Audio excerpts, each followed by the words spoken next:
காஞ்சிபுரத்தில் நாம பேசும்போது இந்த மாதிரி உங்களால் அமைக்கப்பட போற ஆட்சியில நம்ம ஆட்சிக்கு வந்த உடனே என்னெல்லாம் செய்ய போறோம்ன்றது சிலது சொன்னோம். அதையெல்லாம் தப்பா புரிஞ்சுக்கிட்டு இப்போ சொல்றேன், விளக்கமா சொல்றேன். நான் சலுகைகளுக்கு எதிரானவன் கிடையாது. மக்களுக்கான சலுகைகளை இலவசம்னு சொல்லி அசிங்கப்படுத்துறதுல எனக்கு உடன்பாடு கிடையாது. மக்கள் காசுல மக்களுக்கு செய்யறதை எப்படி இலவசம்னு சொல்லுவீங்க? அப்படியே செஞ்சிட்டாலும் ஓசில போறேன்னு சொல்லி அசிங்கப்படுத்துறீங்க. என்ன கேட்கறதுக்கு ஆள் இல்லைன்னு நினைச்சீங்களா? மக்களுக்கு ஒண்ணுன்னா இந்த விஜய் வந்து நிப்பா, இந்த விஜய் வந்து கேள்வி கேட்பா.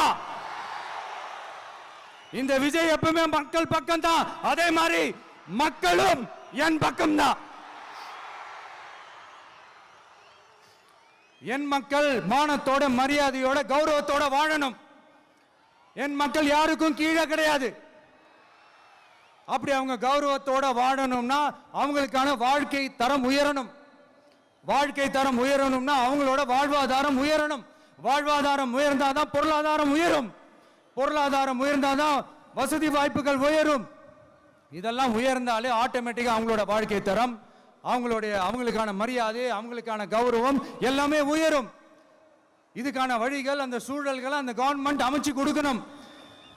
இதுக்கான அந்த திட்டங்களை செயல்படுத்தணும். இதெல்லாம் செஞ்சாதான் இந்த அரசாங்கம் ஒரு நல்ல அரசாங்கம். இதைத்தான் சொன்னோம்.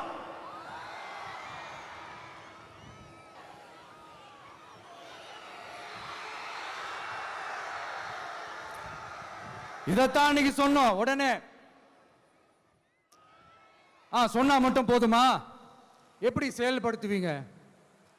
நாங்க என்ன வாயிலேயே வடை சுடுறதுக்கு டிஎம்கேவா?